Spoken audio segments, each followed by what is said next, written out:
he's feeling better back in, obviously. Yeah, he's big boost for you. Yeah, it's a big help, and he says he's feels a lot better. He's good to go tonight, so that's a good sign for us. And if we can continue to play at the same pace and add him to the mix, it's going to be real good for us. You put him back with Leon and Cassie?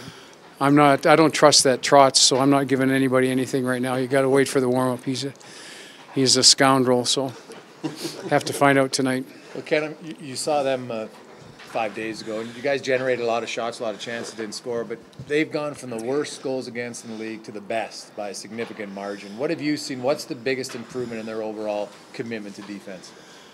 Well, they're predictable. They keep you to the outside.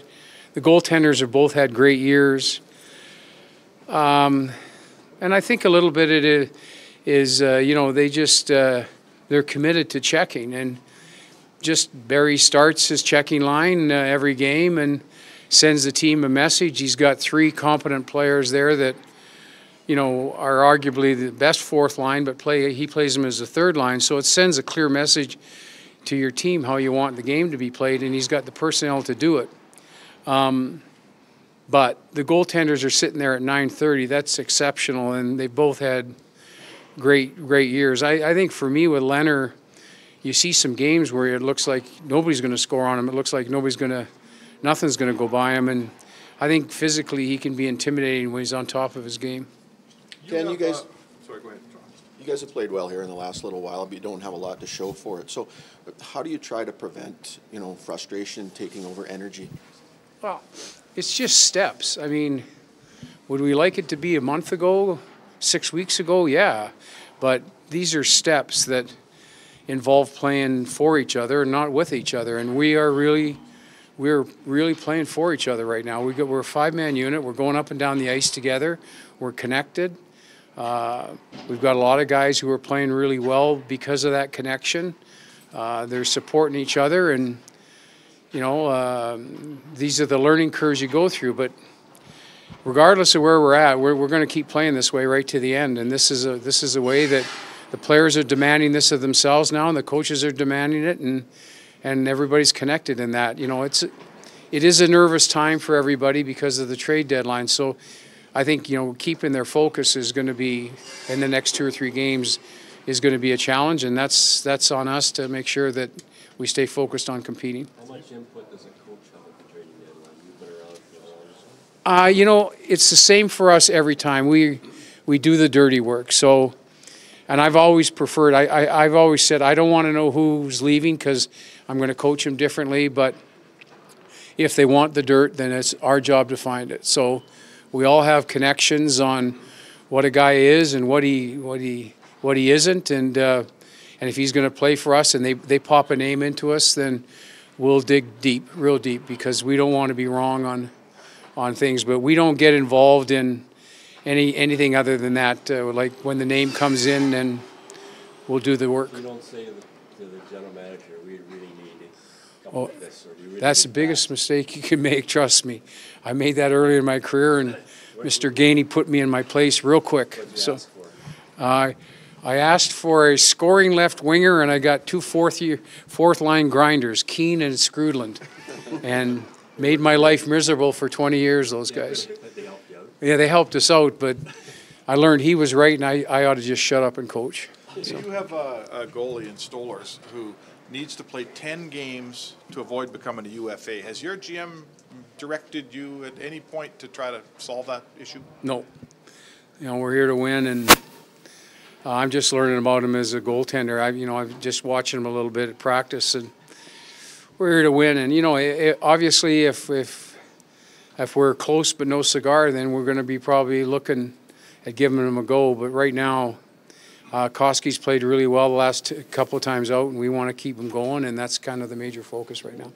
Update on how long your injured guys will be out? If you're talking about Jesse, I don't have information, and it's probably best coming from management. Obviously, he's on IR, and I'm not sure exactly where that's at. I think there's still a lot of work being done on exactly what's going on there. JJ is going to be... He's going to be a full 2 weeks before he's ready to go here. So that's unfortunate for us. So he's pretty sore right now, and we're not sure when. We don't even know if he's going to be able to play on the road trip, to be honest with you. So Jesse's game was such that the injury obviously had something to do with it, or you didn't know about this injury? I had no idea, and you know, it was never brought to my attention. But they're probably best off describing what it is, and it's got a lot of long words on it, words that I don't understand. Ken, Colby Cave, you played a lot of minutes for your last game. What have you liked about his game that you know you're trusting him to play upwards of 15, 16 minutes? He's a smart, competitive guy, and he's really grown into a role here. And I think he's really we've given him that third line role, and he's really embraced it. And we really like what he's bringing to the hockey club. And if this is the start of his growth phase, then looks like we got a real good player here. So hopefully he can keep getting better and better. But you can even see it at practice, where he's doing things at practice that he wasn't doing when he first came up with us. And he's a really competitive guy, and he's got some real fire in his belly. And I think the players really appreciate it. Ken, you've been around a long time, and you know you've seen players go through slumps. You know, outside of maybe 4 forwards on your team right now, a lot of guys are really fighting it. Like Jason missed a wide open net last game. Is there things a coach can do, you know, fun drills or anything to try to get guys some confidence in practice, so maybe it translates to a game offensively? Well, I found if you keep bringing it up and you talk about working on scoring drills or working on this, then, you know, I think it's our job to get it into the area and then not talk about it after that. But, you know, I think where we can really help is we can create more garbage situations that it goes off of legs and goes off of ankles or whatever. But we're more focused on really having sincere traffic at the net, 2 at the net, not 1, not getting boxed out, keeping your stick active, all those things that lead up to scoring the goal. But if you start talking about just scoring the goal, then it puts way too much pressure on the player, to be honest with you. And Curry, the second game, do you look at him, he starts well, he'll get more ice? Yeah, I didn't know him as a player, so we're assuming that he'd having a couple of practices with us. You know, he came in, he had a pregame skate and then just played. I mean, he's had a couple of sessions with us. He's more comfortable. The terminology is different down there, you know, from what we were doing here, and the system of play was a little bit different. He's more used to things now, so I think we'll increase his minutes, and who knows if that line continues to play well with Brodziak and Luch, they could